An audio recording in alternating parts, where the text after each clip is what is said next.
거기 드라마에서 보듯이 인생의 주연과 조연이라고 하는 제목으로 이제 말씀을 함께 상고하고자 합니다. 우리가 살아가는 인생의 현장을 자세히 분석해 보면 사람들은 자기 인생이라 그렇게 말하면서 살고 있지만 사실은 주연과 조연을 번갈아 감당하면서 살고 있습니다. 어떤 때는 보면 주연으로 살고 있고 어떤 때는 보면 조연으로 살고 있는 거 아닙니까? 그래서 오늘 여기에 포커스를 맞추어서 한번 깊이 생각해 보려고 합니다. 이제 오늘 읽은 성경을 다시 한번 확실히 알기 위해서 영상을 이제 한번 보겠습니다. 이 영상의 이 본문의 내용이 이제 거기 좀 드러나 있습니다. 함께 보십시오.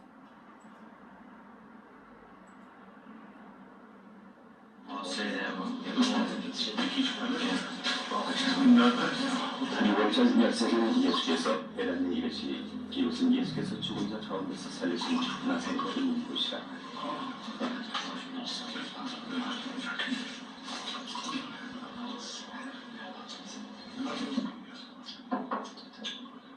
거기서 예수를 위하여 참치할세 마르다는 일을 하고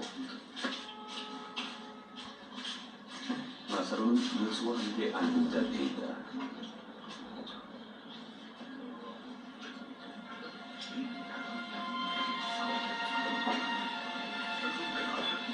마리아는 지극히 비싼 향, 곧 순전한 나드 흥료를 가져다가 예수의 발에 얹고 자기 머리털로 그의 발을 닦고 하는 냄새가 집에 가득하다.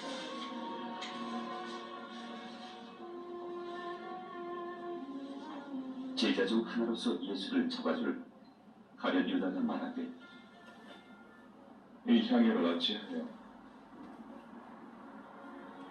300데나리온에 팔아 가난한 자들에게 주지 아니하였느냐. 이렇게 말하면 가난한 자들을 생각함이 아니요 그는 도둑이라. 돌배를 맞고 거기 넣는 것을 훔쳐갑니다. 그를 가만두어 나의 장렬나를 위하여 그것을 간직하게 하라. 가난한 자는 항상 너희와 함께 있거니와 난 항상 있지 않느니라.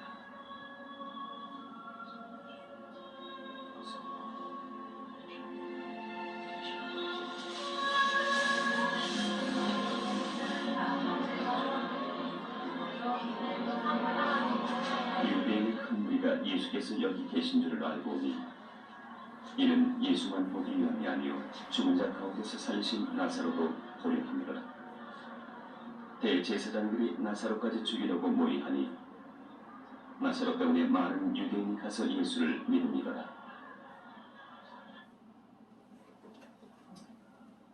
이제 우리가 그 말씀에 대한 것을 영상을 통해서 이렇게 좀 보았습니다. 여기 시몬이라고 하는 사람이 예수님을 초청해서 식사를 지금 대접했습니다. 그런데 예상 외에 한 여인이 나타나서 예수님의 발에 향수를 뿌리는 그런 장면이 나와서 보는 이들을 당황하게 했습니다. 자, 우리가 생각해 봅시다. 여기에서 누가 주연이고 누가 조연입니까? 이 집에서는 바리새인이 초청을 했으니까 그 바리새인이 주연이 아닙니까? 그리고 여기 나타난 한 여인은 조연이죠.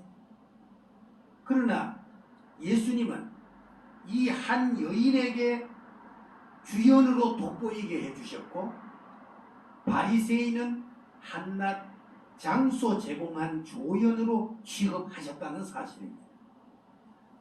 즉 주님 앞에서의 주연으로 살아야 되지 않느냐, 그 교훈을 오늘 여기 우리에게 주신 것입니다. 우리가 연극에서 보면은 조연은 주연보다는 주목을 덜 받지만 주연보다 연기 비중이 낮거나 연기력이 떨어지는 것은 결코 아닙니다. 오히려 오늘날 보면 조연의 역할이 뛰어나서 작품이 살아나는 경우가 많습니다. 우리 인생의 연기자는 사람들이 보는 그 안목을 뒤집는 경우가 많음을 경험합니다. 이 세상에 살면서 내 주위를 스치고 지나가는 많은 문제들을 어떤 것은 자기가 주연으로, 어떤 것은 자기가 조연으로 그렇게 초대되어서 감당하도록 이렇게 인생이 되어져 있습니다. 인생은 어려움의 분량이 다 주어졌다고 그렇게 말합니다.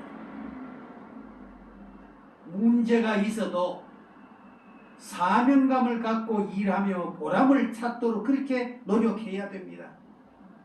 어떻게 해야 하는지를 한번 몸부림쳐 보세요. 이 세상은 사명감을 갖고 일하는 자에게 기쁨을 주고 보람을 느끼고 만족함을 갖도록 하나님이 예비해 놓으셨습니다. 흔히 세상 사람들은 자기에게 기쁜 일만 계속 되기를 빌고 소원합니다. 그러나 그 기쁜 일 중에도 문제는 있습니다. 우리 신자들은 문제가 없기를 기대하지 말고 문제의 해결책을 적극적으로 찾아 나가는 것이 이것이 신앙인의 지혜요 길이 되어야 합니다. 만약 현재 자기에게 주어진 그 환경에서 자기가 조연이라고 느껴지거들랑 주연을 잘 도와야 합니다. 그러면 그 다음에 주연으로 세워주십니다. 세례 요한은 예수 그리스도를 알리는데 초점을 맞추었습니다. 자신은 물로 세례를 주지만 예수님은 성령으로 세례를 주실 것이라고 말했습니다. 우리는 예수님이 하시는 그 일에 후속적인 사업을 하는 사람들입니다. 가난한 사람들에게 구제하는 일, 또 다른 사람에게 힘을 돋워 주는 일, 좋은 일에 협동하는 일 등을 하면 그 뒤에 주님께서 크게 열매 맺도록 도와주실 것입니다. 어떤 사람은 얘기했습니다. 우리 인생은 연극이라고. 사실 자세히 생각해 보면 우리의 인생 현장이 꼭 연극 같아요. 그러면 우리는 뭐입니까? 그 연극 배우입니다. 그래서 우리는 이 세상에서 연극 배우로 지금 살아가는 겁니다. 그런데 그 연극의 프로급의 배우는 지금 연예계로 나가서 탤런트가 되고 그렇게 하고 있죠. 우리 같은 서툰 배우는 무대 아래에서 지금 생활하면서 살아가고 있습니다. 그런데 프로급 배우라고 행복한 것이 아니고 무대 아래에서 평범한 생활을 하는 배우라고 불행한 것이 아니라는 말입니다. 이것이 인생 현장입니다. 서툰 배우들이 오히려 프로급 배우들의 그 연기를 보고 자기 스트레스를 풀면서 재미있게 살아가고 있는 우리들 아닙니까? 그렇다고 자기 인생에 그렇다면 우리가 자기 인생의 주연을 한번 생각해 보아야 합니다. 자기 인생의 무대를 잘 점검하면서 서툰 연기이지만 재미있게 한번 연출해 보자는 거예요. 이것이 우리 인생 살아가는 길입니다. 우리는 인생을 변화 있게 살아야 합니다. 자기에게 주어진 것을 그대로 그저 이렇게 사는 게 아니라 나 스스로 뭔가 변화를 만들어 보자는 말입니다. 큰 성과가 없더라도 변화를 주는 생활을 시도해 보십시오. 또한 다른 사람의 생활을 비판하지 말고 다른 연극으로 생각하세요. 부한 사람은 부한 연기를 하는 것이고 가난한 사람은 가난한 연기를 하는 것입니다. 문제는 그 연기에 기쁨으로 잘 대하느냐 안 대하느냐, 그게 자기에게 달렸습니다. 그것이 자기에게 행복이 되는 것입니다. 때로는 자존심 상하는 경우를 당할 때가 있죠. 그때는 자기 스스로 생각하세요. 내가 지금 바보 연기를 해야 될 때다. 이렇게 생각하고 참으라는 거예요. 그리고 담담하게 대하세요. 이런 얘기를 한번 들어보세요. 옛날 독일의 어느 마을에 바보라고 불리는 그런 소년이 있었습니다. 동네 아이들이 이 바보 소년을 놀려주기 위해서 손바닥에 10원짜리 동전과 5원짜리 동전을 놓고서 마음대로 집어가라고 하면 이 소년은 항상 5원짜리 동전만을 집어갔습니다. 그래서 동네 사람들은 바보라고 놀렸던 것입니다. 어느 날 인자한 아주머니 한 분이 이 소년에게 다가와서 머리를 쓰다듬어 주면서 얘야, 5원짜리보다는 10원짜리가 더 크단다.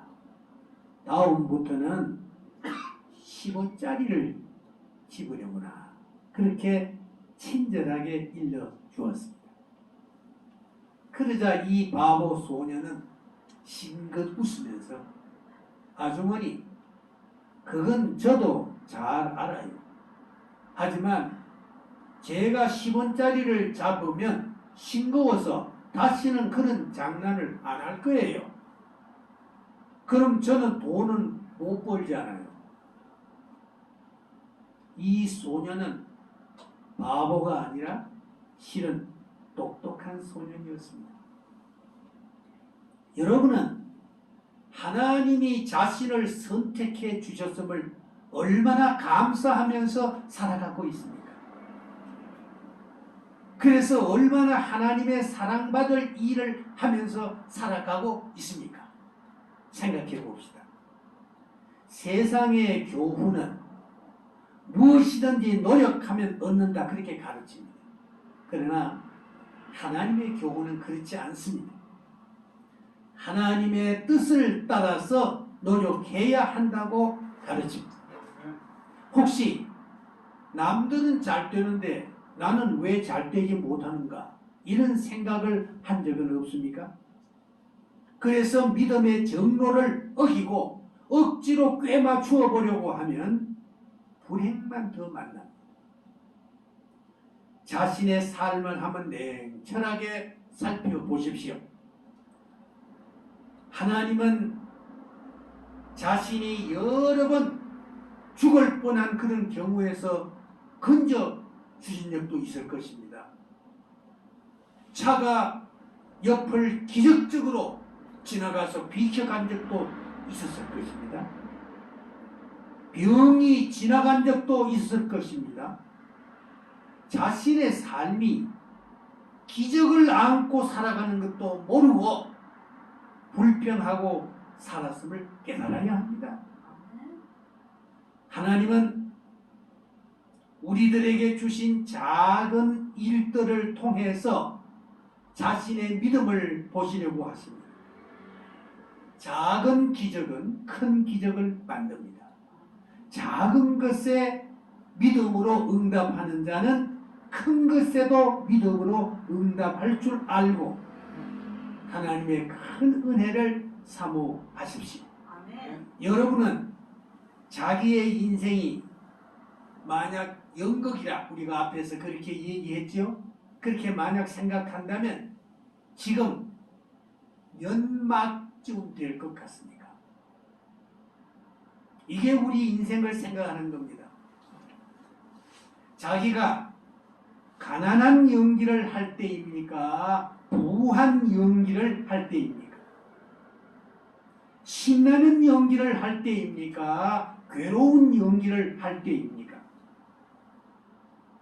우리 인생을 자세히 생각해 보면 사실 인연의 고개 속에서 지나갑니다. 이 사람 만났을 때 이렇게, 저 사람 만났을 때 저렇게, 이런 그 고개 속에서 오늘날까지 살아온 겁니다. 내가 왜 그때 만났을까? 내가 왜 그런 사람을 만났을까? 내가 그곳에 없었으면 다른 사람을 만났을 터인데, 이런 인연이 우리 곁을 지나오면서 오늘까지 살아왔죠. 인연이라고 하는 것은 내가 맡아서 감당해야 할 연기가 주어진 것입니다. 그래서 인생의 연기를 잘 하는 방법을 찾는 것이 최선책입니다. 우리의 주변에는 지금 긍정적인 방향과 부정적인 방향의 그 변화와 개혁의 바람이 지금 거세게 몰아치고 있습니다.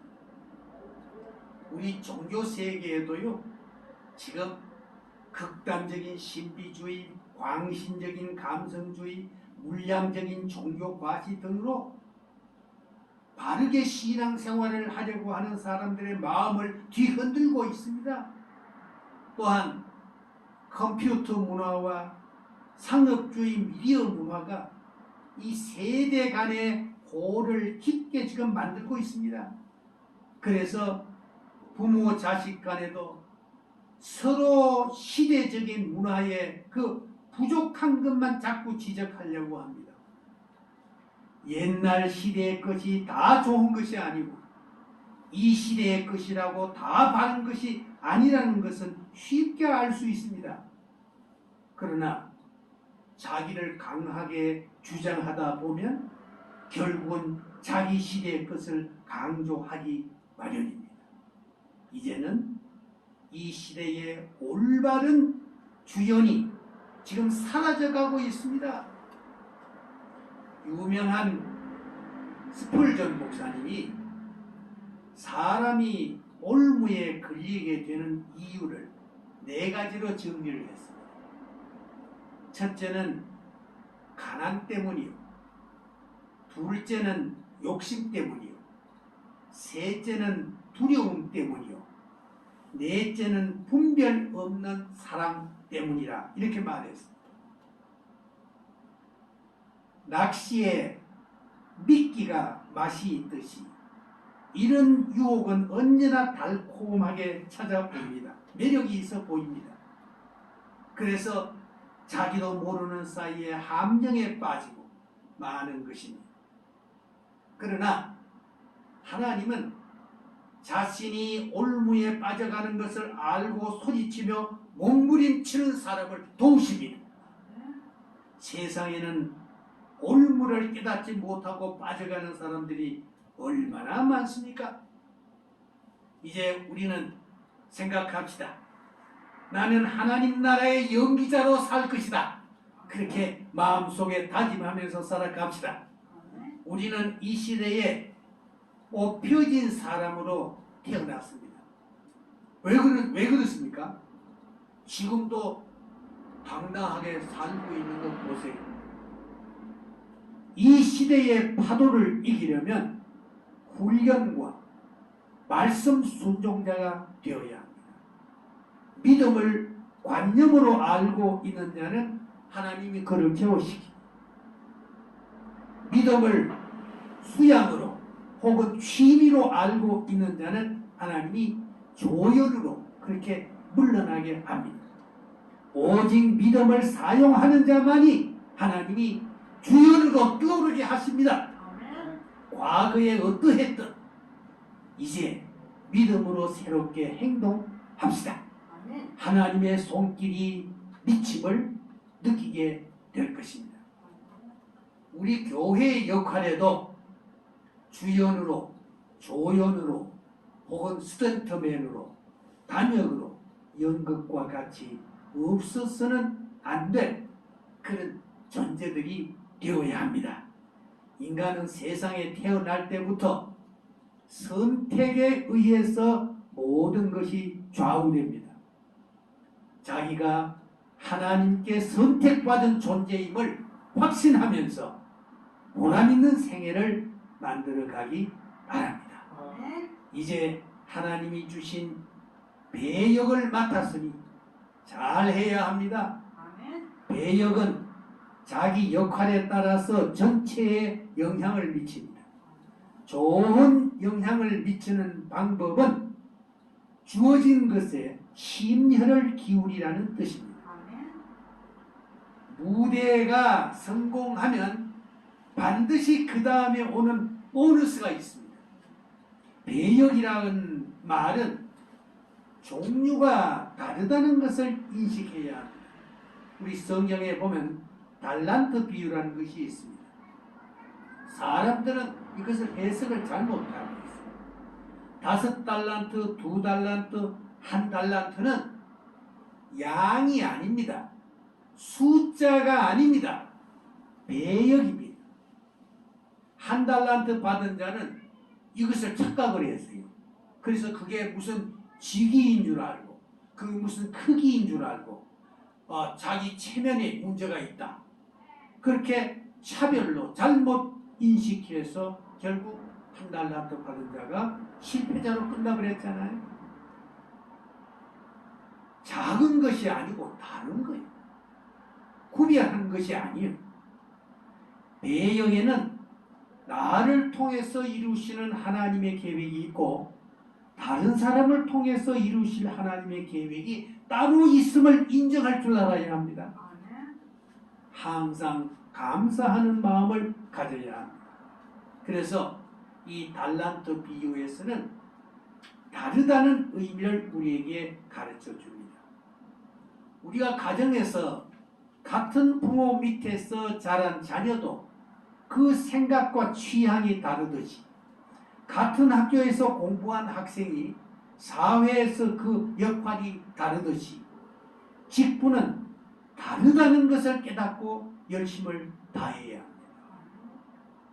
그래서 예수님은 제자들에게 그때 하던 일을 멈추고 더 의미 있는 일을 찾으라고 제자로 선택해서 생각할 수 있는 기회도 주셨고 또 보고 느낄 수 있도록 그런 환경을 만들어 주셨습니다. 그런데 사람은 천사의 말을 들어도 예수님의 말씀을 직접 들어도 이 마음이 열리지 않으면 깨닫지를 못해요. 하나님은 일꾼에게 일할 기회를 주십니다. 때로는 가만 보니까 하나님이 물질도 축복으로 주어 보십니다. 그런데 그 물질을 가지고 어떻게 사용하시나 이렇게 보시다가 잘못 가는 사람들은 그 물질이 하루아침에 다 없어지는 것을 주위에서 봅니다.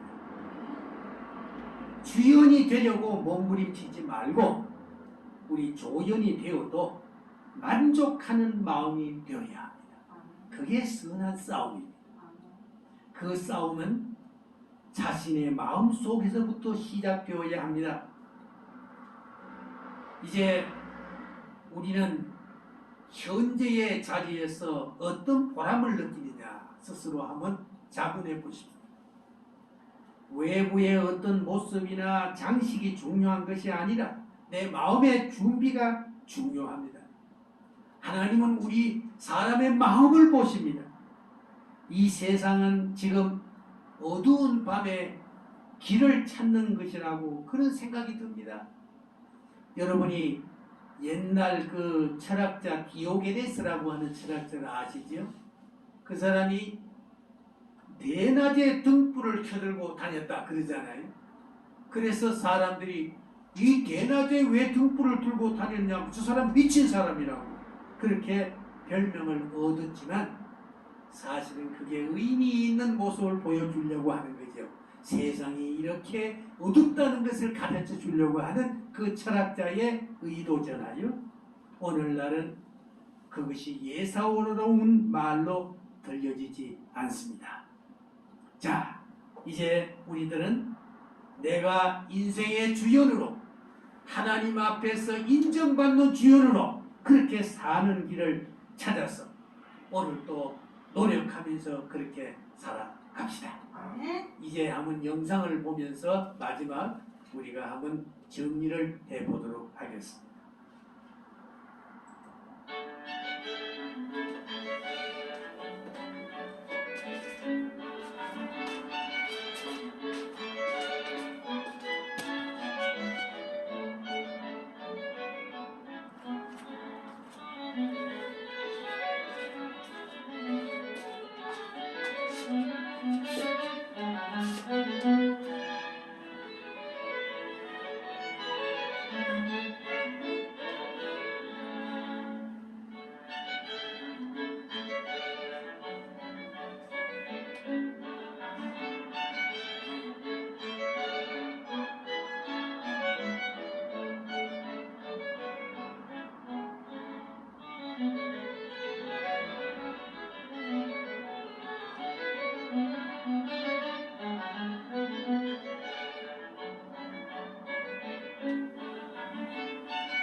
이제 영상을 보였듯이 우리가 주님 기뻐하시는 일을 한다라고 할 때 무거움을 느끼죠. 그럴 때 내가 하나님 앞에서, 하나님 내게 왜 이런 일을 맡기십니까? 참 무겁습니다. 그래서는 톱으로 잘라서 그 무거움을 좀 들어보려고, 또 어떤 때는 옆으로 인간관계 속에서 내가 너무너무 괴롭다 이러면서 그 해야 될 일을 망각하고 그걸 톱으로 좀 잘라서 가볍게 내가 좀 살아보자 하고 꾀를 내든지 그렇게 살아가는 것이 이 세상에서는 지혜 있다라고 생각합니다. 그러나 아닙니다. 믿음의 길은 마지막 우리 앞에 보여준 이 영상같이 그 십자가가 바로 자기를 위한 것이라고 하는 것을 깨달아야 합니다. 기도합시다. 거룩하신 우리 하나님, 오늘도 우리에게 귀한 시간 주셔서 세상에서는 들을 수 없는 생명의 말씀을 성경을 통해서 우리에게 가르쳐 주심을 감사합니다.